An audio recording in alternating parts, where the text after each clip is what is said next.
Well, hello everybody, I'm back, and I wanted to work an equation, solve an equation from the heart of chapter 7. And in fact, this is a radical equation. And it may seem silly for me to stop and pause and to take the time to name this thing, but I think it's really an important starting point.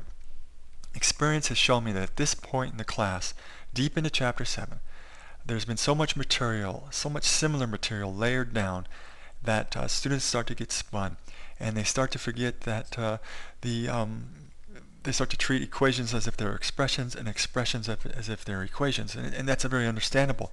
Every chapter starts with expressions and then evolves into solving equations. Now, this is an equation because it comes at us with an equal sign, and so I'm going to get into equation solving mode. What do I do to one side, I do to the other side, and ultimately I'm looking to solve for an unknown. I'm looking to end up with x is equal to something, in this case. And so it's a very important moment at the start of the problem to identify at this point in the course what you're dealing with. If it's an expression, you're going to simplify it or factor it. If it's an equation like this, you're going to solve it. Now, the other thing I want to talk about is this comic that I dragged in here. Now, it's kind of a curious thing. It was found it on the web, and it was titled Pythagorean Golf because of the play on the square root here. He's wearing a toga, and there's some Greek architecture here, and he's got sandals on, and he's saying square root is 16 instead of 4.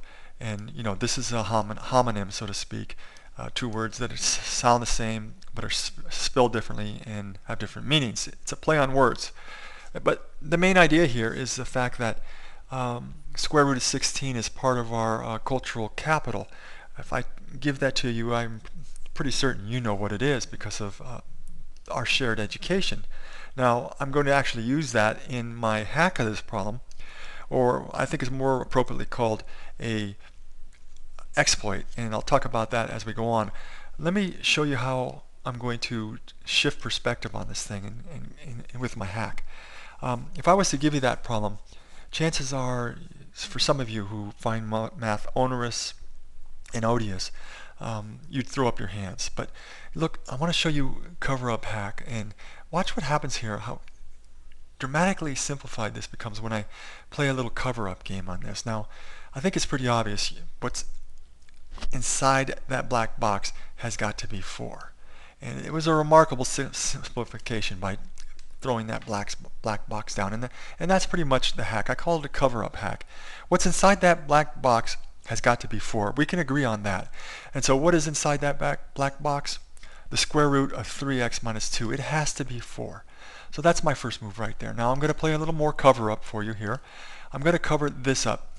And now you've sort of been prepped on this. You know the square root of 16 is equal to 4. So whatever inside that black box, it has to equal 16. And 3x minus 2 is inside the black box, and so it has to equal 16. Now, we've already simplified this dramatically. I'll play one more round of cover-up and do this and ask you, what does that have to be inside that black box? And I'm sure you'll agree with me that whatever inside there has to be equal to 18. And so we get 3x is equal to 18. At this point in time, there's only one number I know that you multiply by 3 to get 18, and that's 6. And so we're done. And so, you know, a remarkable shift of perspective playing the cover-up.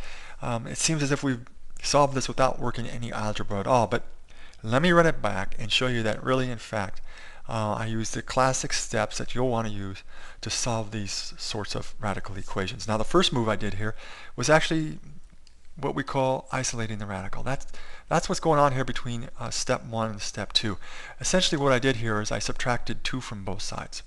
And so 6 minus 2 gave me the 4, and I've isolated this radical. So that was step 1, and hidden by the cover-up technique. Step 2 is the same for all of these two. Once you have the radical isolated, you want to undo it. You want to free up the x that's in what we call the inside the radical, the radicand. I need to get rid of the radical. And in this case, since this is a square root I'm going to get rid of it by taking the square of both sides. If this was a third root, I'd take the cube of both sides, and a fourth root, I'd take the fourth of both sides, fourth power of both sides. Since it's a square root, I'm going to square both sides, and so that's what happens. When we square this side, the radical vanishes, and when we square this side, we get 16. Now, at this point in time, we're back in chapter 1 where we had that introductory reminder section that revisited solving one equation in one unknown, and that's what we have here, and I won't waste your time stepping you through that. I know you can do that. So that's a cover-up technique, and all it actually is a solid algebra. The steps are just hidden but buried within it, and I think it's a nice thing to see, perspective altering. It works because the beginning problems in algebra books are contrived to come out to whole numbers. And I want to leave you with one to do. I'm going to show you that right here and challenge you. This is actually one very similar to one I had on a final. It's actually from a final I ran several semesters back. Pause the video and solve this, whichever technique you want to use, and then come back and I'll finish it up and solve it for you. Okay, so I'm going to go ahead and use the cover-up technique on this. In fact, I'm going to condense it to show you how elegant it can be. Now, what I suggest we do here is let's run a cover-up on this. And I ask you, what does that have to be?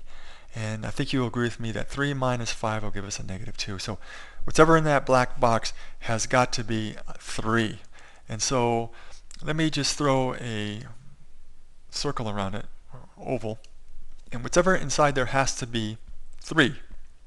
Now, let me do a little more covering up here. Since whatever inside that oval has to be 3, that means that whatever inside here has to be 9, because the square root of 9 is 3. So I have to have a 9 inside there. And that means that this, since this has to be a 9 inside here, this has to be a 6, because 6 plus 3 will give me 9. So whatever underneath this black box has got to be 6.